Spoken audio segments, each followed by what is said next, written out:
Okay, let's unpack this. We are about to dive deep into a world where rigorous scientific methodology drawn from the halls of NASA collides with 6-foot-tall mythical beasts. Right. And these beasts are made entirely of meticulously rendered house cats.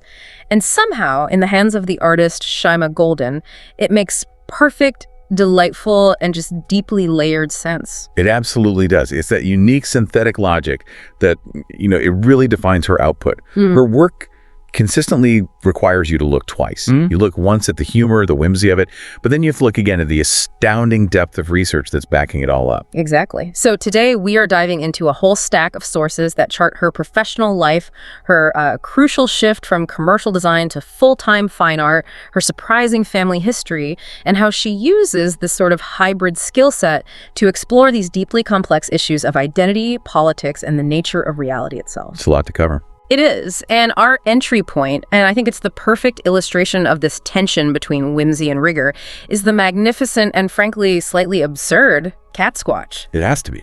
So imagine the classic image of a yeti, right? A massive lumbering figure moving through a snow-covered landscape, but then you zoom in and you realize this yeti is a cohesive 6-foot-high maelstrom of clinging specific house cats.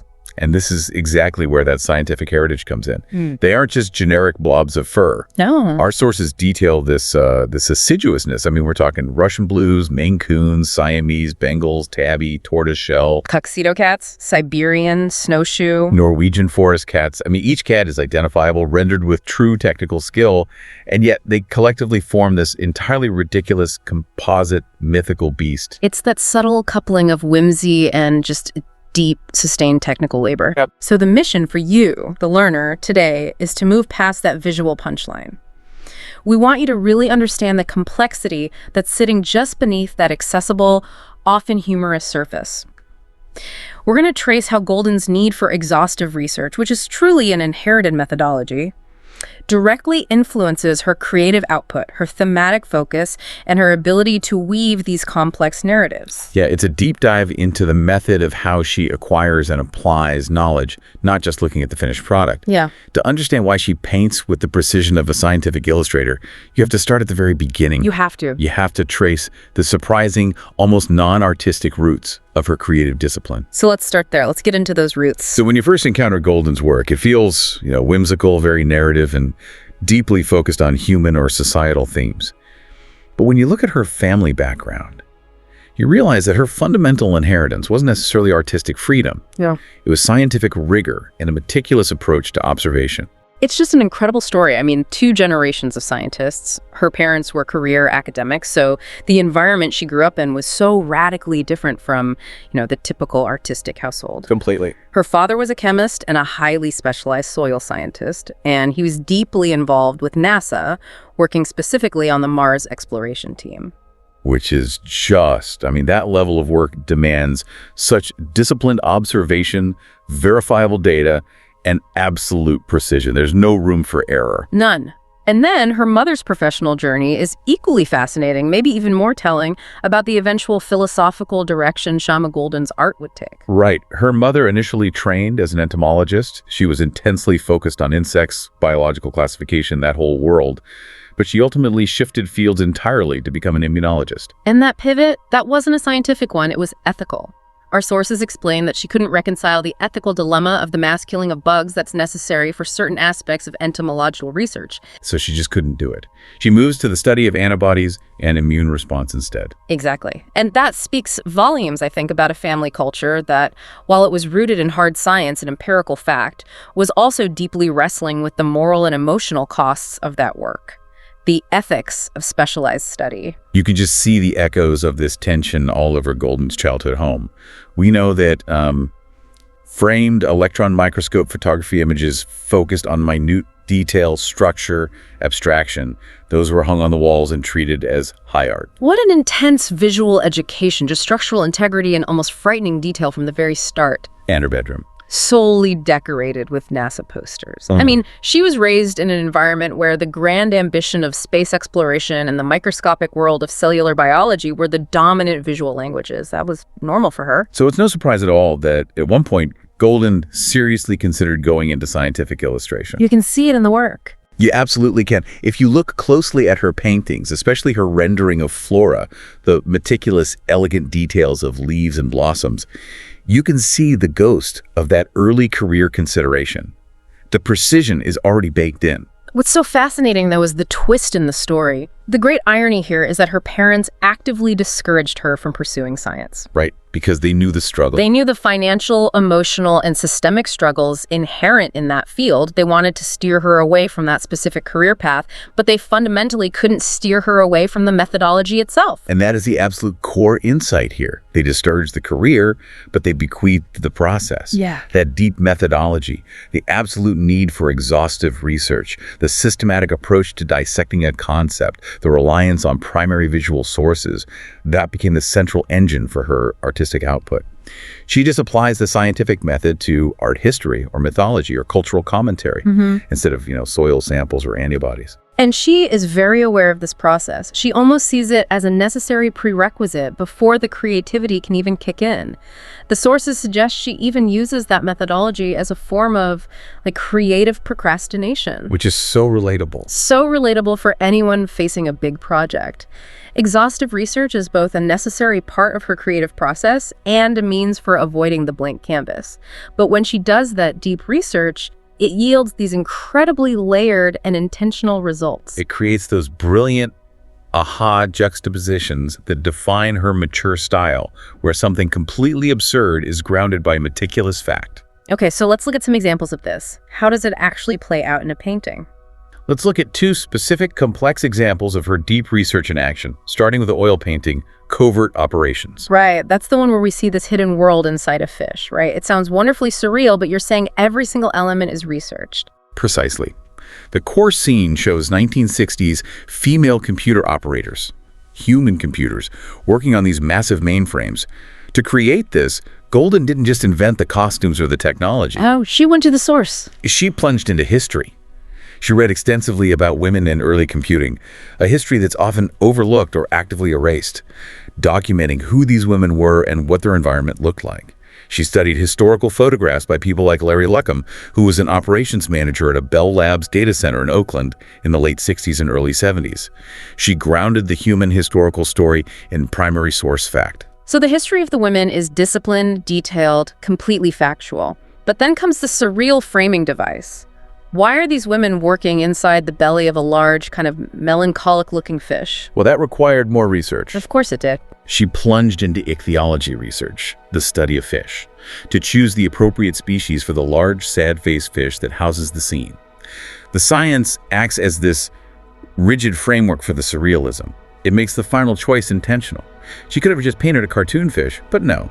She chose a specific species based on a dedicated knowledge pursuit. That's fascinating. The absurdity isn't random, it's intentionally absurd, and it's backed by disciplinary data. Does she ever talk about whether the audience is supposed to know the ichthyology behind the fish, or is that research just for her own process? It almost feels like an intellectual Easter egg she lays down for herself. That's a great question, and based on the sources, it seems like the research serves two purposes. First, to satisfy that inherited need for rigor, and second, to provide structural integrity to the satire. Sure. The audience doesn't need to know the specific name of the fish, but you feel the solidity of the rendering. You feel that it's real. Another example that demonstrates this fusion of scale and context is the 6-foot by 5-foot oil painting, Home Sweet Brachiosaurus. The name alone is just a perfect visual setup. The mundane contrasted with the overwhelming. Exactly. In that massive painting, you see this idealized domestic scene, a 1956 nuclear family sitting down to a perfectly contained mid-century American dinner. But they are having this meal inside the belly of a brachiosaurus. The walls around them are the dinosaur's ribs and flesh. And if the dinosaur's interior wasn't enough, the context outside is vital. The painting includes these volcanoes bubbling nearby, hinting very, very strongly at impending global extinction. So she uses the researched, historically specific image, that fragile, optimistic bubble of the 1956 nuclear family. And she puts it into this scientifically researched, but entirely surreal context that critiques the historical moment. It satirizes the self-contained domestic ideal against the backdrop of massive looming global threats, whether those are natural or man-made. The precision of the research just grounds the overwhelming satire. That dual capacity, the attention to detail, and the ability to fuse the specific with the profoundly silly, That was evident even in her earlier career, right? When she was operating primarily in the commercial world. She was working in Austin during what the sources call the aughts era. Yeah, that time, roughly 2000 to 2010, was defined by a very specific carefree and kitsch vibe in Austin's creative scene. You can think of, like, brightly colored screen prints, graphic t-shirts, early internet meme culture, and highly stylized illustration. Her work fit right into that. But even then, she was building this really strong sense of brand and identity that was both self-deprecating and highly memorable.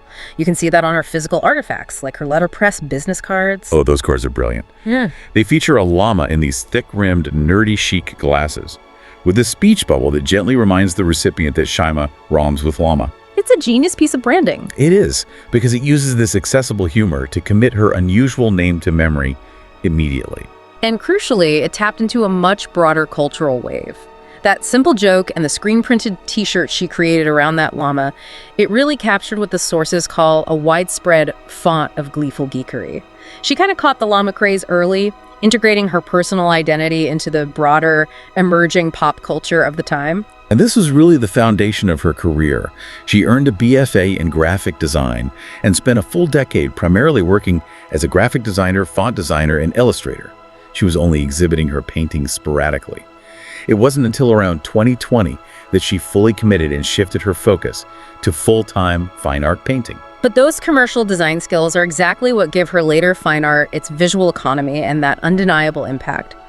Before we dive into the thematic shifts of the 2020s, we absolutely must return to the ultimate embodiment of her whimsical side, the Catsquatch, and really dive into the logistics of how this massive collaborative piece came to life. It started, as so many great projects do, not from a grand vision, but from mutual boredom and being stuck indoors. Right. She and her partner, the filmmaker Paul Trillo, were cooped up inside one winter when weather was terrible, and they just decided to collaboratively write a story. So they just started mashing together things they both loved: yetis, sasquatch, and cats. The resulting conversation, which Golden herself admitted was probably entirely silly and weird, burst the concept of a cryptozoological cat monster. But the conflict in their collaboration, that's a fascinating window into their respective creative disciplines. Trillo, the filmmaker, initially envisioned one giant Godzilla-sized cat. Simple, direct, easily filmed, immediately impactful. Makes sense for a filmmaker. Exactly. But Golden, the artist obsessed with detail and composition, she insisted it had to be a maelstrom of cats that collectively formed the shape of the yeti. A meticulous, detailed chaos requiring thousands and thousands of brushstrokes. And that insistence on the granular detail is what elevates the idea beyond just a simple cartoon. And the execution lived up to that vision. This wasn't a quick sketch. It was a 2-month labor of love that was so large, the source confirmed it basically subsumed their small Brooklyn apartment. We're talking about a canvas as large as her living room wall. And because of the scale, 6 feet high, she had to stand on a kitchen chair to reach the top sections. That's incredible. It's a powerful testament to the dedication and the physical labor she brings to even the most playful, whimsical ideas. She applies NASA-level rigor to a 6-foot cat monster. I've seen images of that piece, and it's astounding how she maintained that level of anatomical detail and texture on that scale while standing on rickety household furniture. That dedication speaks volumes about her process. But let's move past the physical labor for a second. What deeper meaning are they planning to imbue it with as it moves forward? She plans to turn Catsquatch into an illustrated children's book, right? That's right, and the book concept reveals a much deeper thematic purpose. It moves beyond simple kitsch and toward genuine social commentary. The story they developed is about cats running away from home in a bid for independence, and through their collective will, forming this massive, terrifying beast that then threatens established municipalities and governmental authority. So it's the ultimate statement of decentralized, chaotic independence. Exactly. The sources suggest it functions as a modern parable, particularly aimed at tweens, addressing themes of autonomy, collective action, and maybe a gentle critique of established systems that try to contain natural chaos or independent spirit.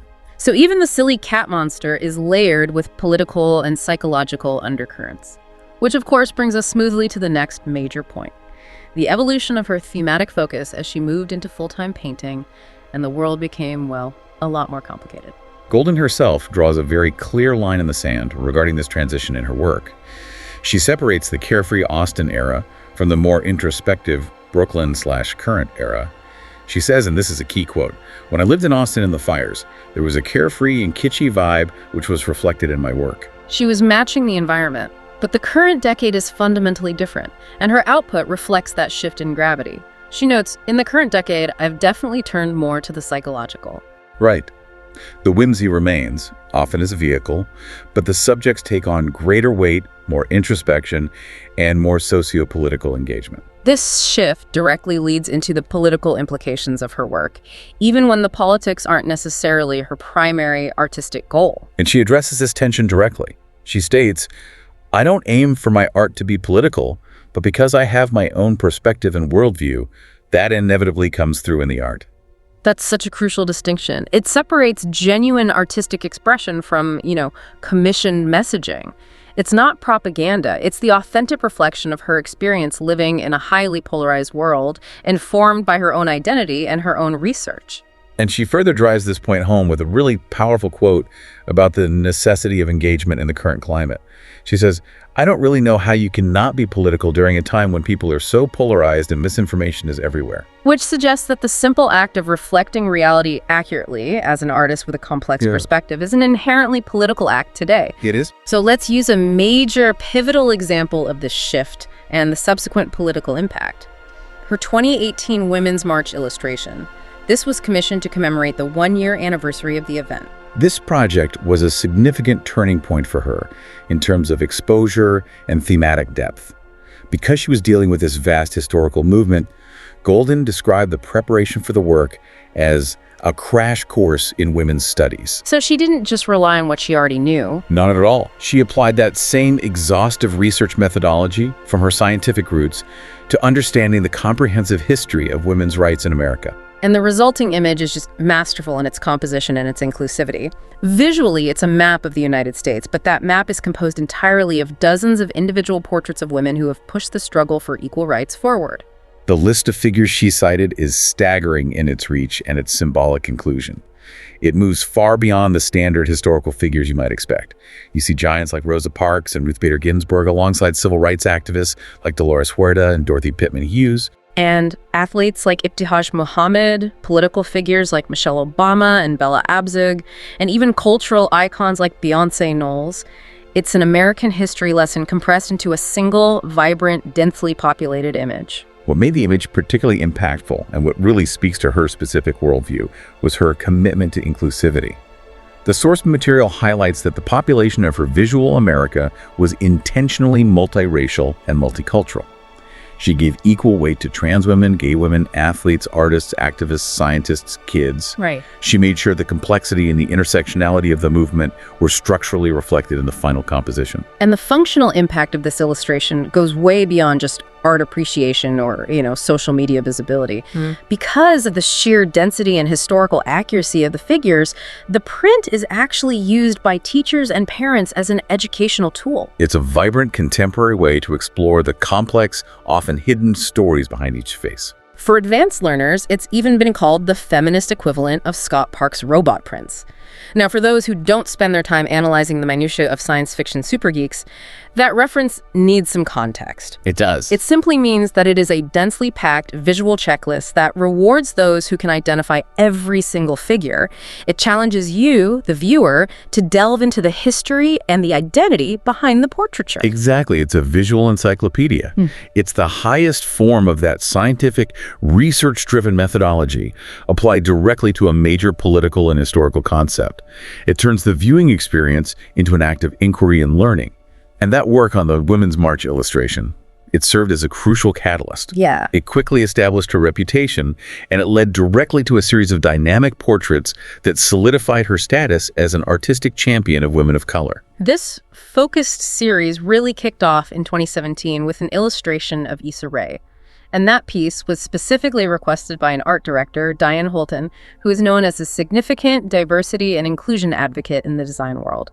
So this partnership seemed to launch Golden into this sustained, focused area of representation and normalization. It was followed by 11 more portraits, all focusing on dynamic women of color, presented in her signature style. Visually arresting, often incorporating humorous elements or intense colors, but critically, they all feature these direct gazes and an unflinching boldness. So she wasn't minimizing these subjects or placing them in subservient roles. Not at all. She was centering them with confidence, using the strength of their direct gaze to command the viewer's attention. And the subject list here, it just reads like a catalog of contemporary influence. It includes former First Lady Michelle Obama, costume designer June Ambrose, interior designer Sheila Bridges, transgender rights advocate Janet Mock, and major actresses like Lupita Nyong'o, Rosario Dawson, and Priyanka Chopra. And while this specific series garnered the most attention, the sources remind us that this dedication to bold, representational portraiture wasn't entirely new territory for her.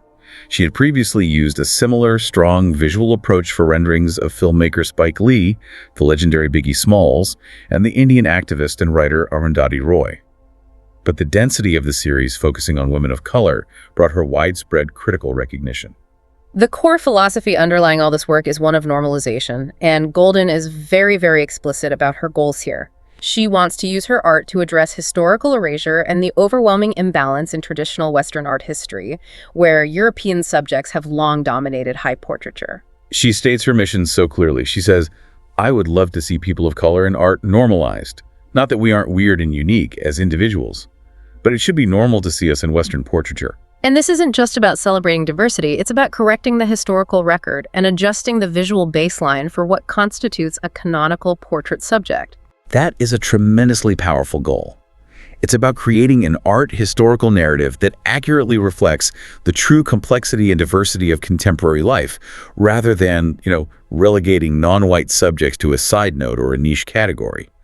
Her work, she says, aims to capture women who are as complex as she is, demanding the same level of nuance and attention that's been traditionally reserved for other subjects. Exactly.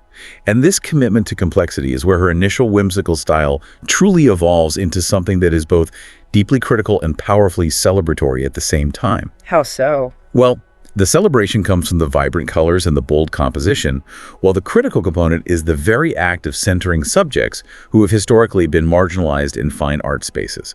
It's elevation and normalization occurring simultaneously. Let's pivot now to the power of commercial art, because even as her fine art painting flourished, Golden consciously maintained this deep connection to design and pattern work. She has a strong, articulated belief in commercial art's power to change perceptions. She does. And she uses the accessibility of patterns and prints to deliver these potent social and environmental critiques into the public sphere. She provides a fantastic quote summarizing her philosophy on the role of art in modern life that actually connects back to her parents' early struggles. She notes that the nature of life is that most of the time, people are just working really hard to survive. They barely have a moment to reflect and just be. Art, she believes, can be a vital reminder to stop and do that reflection.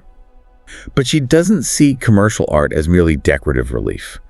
She adds critically that art, especially commercial art, also has the power to change perceptions, and that should not be taken lightly. This indicates that the vector patterns and prints she creates aren't just decorative wall fillers. Right. They are carrying ideological weight into spaces like homes or phone screens that fine art galleries might never reach. Her style in this realm is described as these eye-popping critiques mixed with unbridled celebrations. Visually, it manages to be at once classically beautiful in the geometric precision and the rendering of organic forms, and yet giddily postmodern in its juxtaposition of bright colors, pop aesthetics, and some pretty grim subjects. This is where we see her applying that exhaustive research method directly to environmental and societal commentary, using the accessible medium of repeating vector patterns created primarily with Procreate. Okay, so let's run through some of the specific examples cited in the sources, because they show the surprising range of her immediate concerns. For sure. She created a pattern called Trash Island, which emerged directly after she was reading in detail about the shocking scale of the Great Pacific Garbage Patch. The resulting pattern is a repeating motif of literal floating trash. So she's transforming something horrifying and invisible to most people into a recognizable, if deeply disturbing, visual motif that forces you to confront reality. Exactly. And she applies that same environmental rigor to the climate crisis with a pattern called icebergs. This seamless vector pattern shows seals and polar bears separated by sea on ever-dwindling chunks of ice pack. The repetitive nature of the pattern graphically visualizes environmental fragmentation and the slow, inevitable loss of habitat. The pattern itself acts as a mathematical, repeatable expression of crisis. And her critiques aren't limited to the natural world. She tackles complex societal issues, too. She does. For example, the pattern spiritual tourism specifically addresses the commodification and colonization of spiritual or ritualistic practices, focusing particularly on the commercialization of ayahuasca. It's a very specific critique of cultural appropriation wrapped in an aesthetically pleasing, accessible design. And bringing the critique back down to the hyperlocal and everyday, there's Trash Trees, which is described as a pop art take on the ubiquitous, often depressing image of a fluttering plastic grocery bag caught high in the branches of a tree. It turns a mundane, irritating blight into an arresting pop image that forces you to acknowledge the pervasive nature of plastic waste. And she also uses patterns for more personal and psychological commentary, tying back to that thematic shift we discussed earlier. Right. About Face is a surrealist reaction to feminine objectification, depicted as an infinite, repeating arrangement of hand mirrors. We know that some of these patterns, like About Face, have actually been realized as custom wallpaper, further cementing that idea of commercial art changing perceptions in the intimacy of personal spaces. What's so fascinating is the overall effect of this series. Amidst these eye-popping critiques of garbage and climate change, she also has equally vibrant, unbridled celebrations of rocks, minerals, flowers, birds, and fungi. It underscores that fundamental complexity she embraces. The world is beautiful, the world is broken, and both conditions deserve the same meticulous visual attention and research. The full transition to the psychological, which Golden identified earlier, really culminates in her deep exploration of identity, illusion, and performance. And she often explores these themes using self-portraiture and, most notably, masks. Masks are a massive recurring motif for her, and they provide the perfect vehicle for discussing the performative nature of identity. You see this very clearly in her complex self-portrait road trip. Oh, yeah. In the piece, she is driving a teal-green hatchback through the familiar Texas landscape, but she is wearing this very elaborate tribal animal costume, a hybrid of a black bear and an alligator with her cat riding shotgun. It's an incredible image. And that mask, that costume, it's an alter ego that reappears frequently in her private work. In a later diptych called Home, she wears that exact same animal mask while she is just lying in bed and relaxing in the living room of her Brooklyn apartment. It's this surreal integration of the public, constructed identity into the most private domestic spheres of her life. And this performance is often shared. Her partner, Paul Trillo, joins in the domestic theatricality, wearing a specific yaka mask traditionally used in Sri Lankan devil dances, which explicitly connects her current work back to her South Asian heritage and ancient ritual. The use of the mask is so crucial. It's not just playful dress-up. It connects directly to her deeper philosophical influences, particularly Buddhism, which addresses how identity functions. And she even extended this idea of wearable identity by commissioning and wearing an entire pantsuit made from the Catsquatch fabric at a recent exhibition opening. She did, which is amazing. So, what's the philosophical context behind this repeated use of the mask? It relates heavily to foundational concepts in Buddhism, specifically the idea of Maya, the concept that the world we perceive is ultimately an illusion, and a non-self, the idea that there is no fixed, permanent individual soul or identity. Okay. Golden explains this by saying, illusions are an important concept in Buddhism. The entire idea of identity is a bit of smoke and mirrors. So the mask, visually, is the manifestation of that concept of fluidity. It's a purposeful smoke and mirrors device. If identity is a performance, the mask is the costume we choose. Exactly. And Golden's work seems to explore whether this realization of non-self is liberating or if it's terrifying. She clarifies her own personal angle on this, tying it back to connection and joy rather than nihilism. She says, my personal angle is that there is joy and beauty and connection to something bigger than yourself in terms of identity as well. That's a critical nuance. The performance or the illusion isn't meant to be deceptive. It's about connecting to shared human archetypes, rituals, and universal experiences. Right. And her most current works are focused entirely on creating a parallel dimension populated by characters that reflect this. We see her creating these intricate scenes featuring vine-covered trees that suggest human archetypes and those Sri Lankan devil dancers dressed as yakas taking part in ritualistic dances that are traditionally used for exorcism and healing. So the work is explicitly intended to appear theatrical. Completely. It's reflecting on the social performance necessitated by our relationships with each other and the drama of everyday life. She is essentially turning the canvas into a stage set for exploring the drama of the self. And this commitment to performance and mythology is dominating her exhibition schedule now. Indeed. She had a solo presentation called Maya at PM Gallery in London, which specifically explores metaphorical past lives using the cola-masked, unreliable narrator named Maya. This directly invokes that concept of illusion. And looking ahead, her major exhibition, In My Mind, Out My Mind, which ran earlier in 2024, uses self-portraiture alongside those yakas to explore irrational fears and what she terms the modern mythology of identity narratives. She's taking ancient ritualistic masks and applying their spiritual power to contemporary psychological struggles. She's essentially creating new mythologies for the digital age. Let's bring this all back to her professional trajectory, because the shift we've been discussing from commercial kitsch and design rigor to this deep psychological portraiture, it was underpinned by a significant conscious career evolution. As we established, she began with a BFA in graphic design, which led to a full decade as a professional designer and illustrator. Her fine art painting was sporadic then, almost a side pursuit. But by 2020, she made the decisive, full-time commitment to painting, which marked the formal professional shift into the themes we just discussed. And it's important to note that she wasn't dissatisfied with design. She found a lot of pleasure in it. Right. She is adamant that those design skills and sensitivities, the need for efficient communication, clear hierarchy, understanding color theory, managing client expectations, all of that improved her painting in unexpected ways. Design taught her composition and communication at a rigorous professional level that often eludes artists who only pursue traditional fine arts. So the path she took was unconventional, not traditional art school mentorship exclusively, but rather the practical, deadline-driven mentorship of the commercial design world. And this hybrid experience led directly to the development of a narrative visual language which continues to evolve over time. A visual language that is now instantly recognizable and highly sought after by collectors, publications, and commercial entities alike. And this rapid professional trajectory has led to major professional recognition and influence in both the art and design worlds. She has been a guest speaker at high-profile institutions like NYU, RIT, Texas Tech University, and MICA.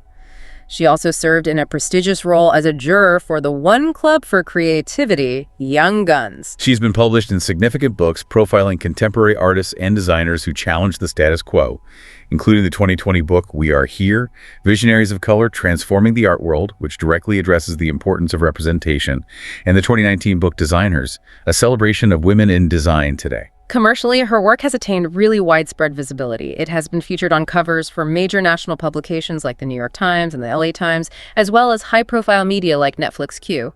And she's designed memorable book covers for acclaimed contemporary authors such as Shruti Swami, Fatima Asghar, and Outwork. This just showcases how fluidly she moves between high art concepts and powerful, audience-facing commercial application.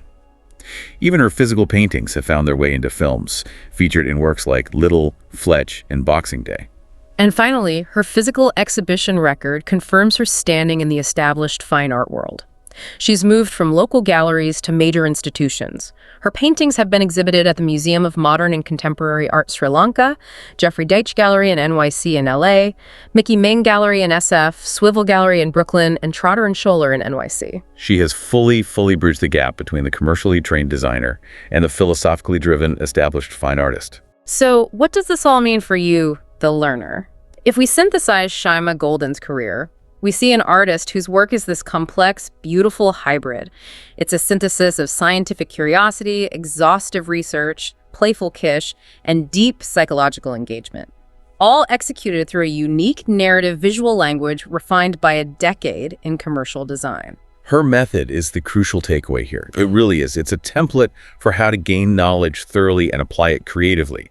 Whether she is researching ichthyology to choose the perfect fish for a painting about early female computing, or plunging into women's studies for a political illustration, Golden systematically seeks out the overlooked and connects these disparate fields, science, history, mythology, pop culture, with surprising cohesion. It makes everything feel intentional, even the absurdity of the Catsquatch. Yeah. And it all cycles back to that fundamental idea of continuous struggle and transformation that underlies both her parents' scientific lives and her own constant artistic evolution. Yeah, the process is never truly finished.